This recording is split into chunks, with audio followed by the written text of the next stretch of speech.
Hello everybody and welcome back to the channel for another LEGO build. Another clearance find for the Marvel Universe. Always happy about that. This set is from the Black Panther Wakanda Forever movie. It is 3 years old already, surprisingly enough, of how fast life is going.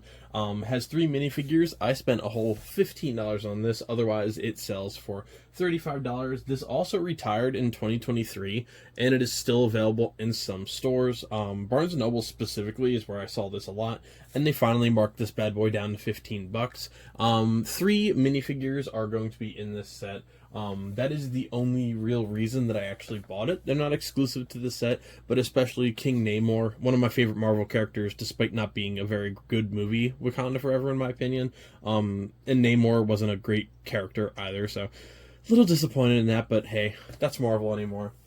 But I am really excited. 355 pieces, 3 minifigures, 15 bucks. The throne is really cool. I would love to incorporate that into my Atlantis setup one day. This will probably just go on the Marvel shelf for now, but all 3 of these minifigures are going to be new for me, between Shuri, Namor, and then Atuma as well. He would fit really well in the Black, not the Black Pearl set. Well, technically the Black Pearl set, but like a Flying Dutchman setup, he would do really, really well in that. I think he would look awesome. But yeah, I'm pretty excited. I took a slight break from some of my comic book setups. I'm just trying to space them out a little bit more so it's not just like 15 Marvel ones in a row, because I do still have a few more. One very specific one back there that I'm really excited for, and that's going to be coming pretty soon. I just wanted to knock out a couple of these smaller builds because my workload back there is getting insane. I just haven't had a lot of time in the past couple weeks to do much free time stuff, so I'm definitely excited to be back to building. But yeah, keep an eye out for this.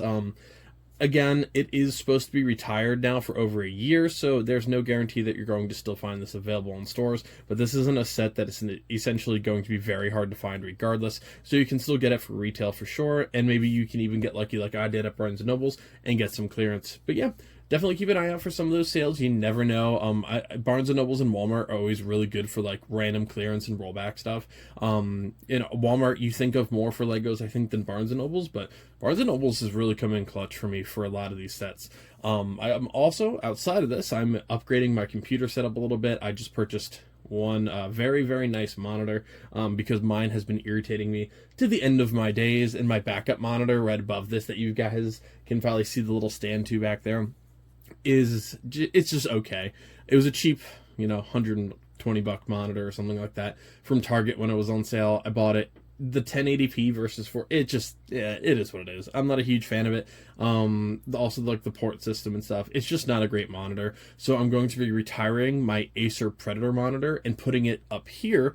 And then I just purchased an MSI 32-inch OLED. So I am super excited about that. It is a 4K 241, so I am uber excited for that. So I'll probably do a video talking about like upgrading my computer setup, and I would actually like to do a hardware thing one day. I do that for my birding channel and fishing, but I don't do a lot of it for like this aspect of my life. So one of these times I'll go through, ignore my little Logitech light that has decided to fall off my monitor. I don't have the willpower to clean it up. But I am excited to finally upgrade my computer setup.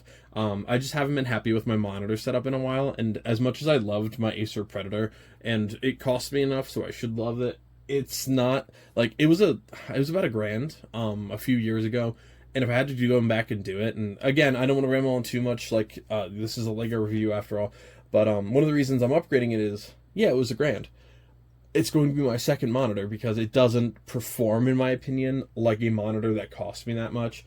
It just had a lot of issues, and Acer isn't exactly known for having great customer service, so it is what it is. It is past I think the 3-year warranty it came with anyways, so it happens. It still works great. It is still an amazing monitor. It's just going to be my secondary one because OLEDs are my favorite screen, and it's going to be beautiful.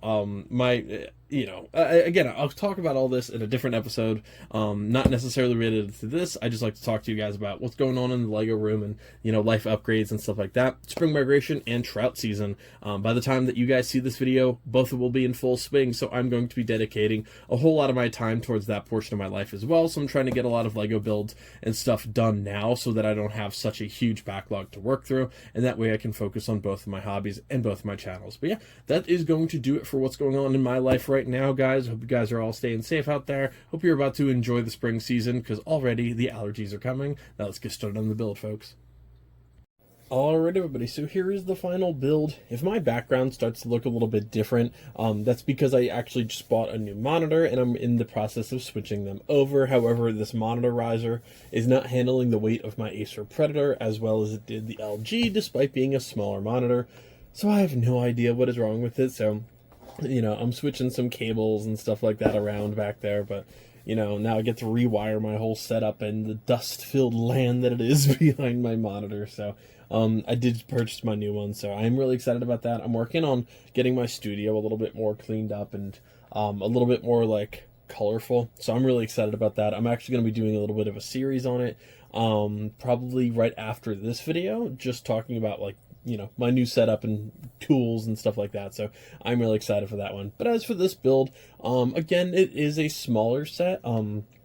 However, like, I'm not a huge fan of the little sub here. I think it's okay, but it looks very awkward in my opinion. It has a couple of little flick fires, little 1x1 studs back there. The light blue looks pretty good, but overall, definitely not my favorite. Of course, with all the hinge mechanisms, you can open up the sides and everything like that. Like, the play mechanism side of it's cool, but I just don't think it looks very good in my opinion. Now, in terms of the minifigures, Shuri as Black Panther, definitely pretty solid. I love the hairpiece. Her little gauntlets here definitely look pretty nice. The Black Panther suit does as well. I actually did need Shuri yet for my collection, so she's going to be going in the Marvel minifigure display just like these two. I will save him for last for my incoming complaint. Then we have Namor again. Sorry, they did him dirty in the movie, but his Lego minifigure does not look too bad at all. The hairpiece does have his Elvish style ears as well, and he has his little boots on too with the little wings on the side. So they did a nice job with the minifigure. I think he actually is my favorite of the three here.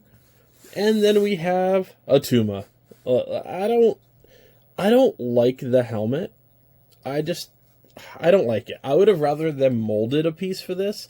Like, they already made this custom piece. Just make it a 3D head like they did Davy Jones and Marcus. I think that would have looked a lot better. Even, like, the Atlantean ones, like that rubber, looked a lot better than just, like, the rigid plastic. And you can even see some of the face behind it, like little fangs sticking out. So I think he's definitely...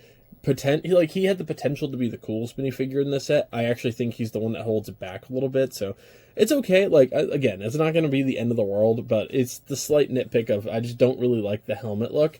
I think it just stands out a little bit too much, and it doesn't really match, like, the same grayscale as his face. But again, I don't want to be picky too much on a smaller set, but, gotta draw some attention to some of the meh parts of these builds. Now, in terms of the throne looks really cool. I like the little addition to the fish. We have another flick fire down here. There's also a secret mechanism in the back, so if you want to pull this out to get some Atlantean treasure. Try not to dump those all over my desk. And then you can just attach that right back in. I really love the mouth of, like, the shark here. I think it looks really, really cool. I assume it's supposed to be a shark and not a sperm whale, but I would assume it's a shark. The little seaweed additions and, like, the little vines and stuff alongside. I think it looks pretty solid. I really do like the throne. The throne is definitely usable, especially if you're like me and you're a big fan of, like, the old Atlantis and the Aqua Raider series. This would work really well inside of it. Cool build. Again, the submarine and Atuma, a little bit lackluster, but the other three pieces were definitely pretty solid. Definitely make sure you're keeping an eye out for some of these sets. Like I said, Barnes & Nobles is a good one for just random retired sets because, yeah, they sell Legos, but it's not like your go-to spot. I tend to do a lot of my shopping there, but it's close and I like the rewards account. But that's going to do it for this video, guys. Thank you all so much. I know this was a pretty quick build, but hey, while I'm doing all these other projects and, like I said before, spring migration and trout season are officially here and it is my busy time. So thank you all so much. Like, comment, subscribe, and share the video. Follow me on Instagram and Get Bricked if you guys are interested in following along a little bit more with my community. Between Instagram, YouTube, and, like a couple various apps like Fishbrain and Rebricked or Bricked and stuff like that, I've almost hit 11,000 followers. So it's pretty cool. It's a pretty cool, I honestly didn't expect it after a little over 2 years, and some of this stuff is still brand new. My third Instagram just hit 2,000 followers after only a few months, so that's pretty cool. And thank you all so much for all your support. Also, if you guys are interested in picking up some of these LEGO lighting kits that you see usually around the room, my batteries are currently charging, hence the reason they're off now. Head to my affiliate link in the description below, which will lead you to Lighttailing and Brixmax. Brixmax is the light source that I use for all of this stuff, and it helps you support yourself through some good deals and help support the channel at the same time. And I'll see you next time. Happy building, everybody.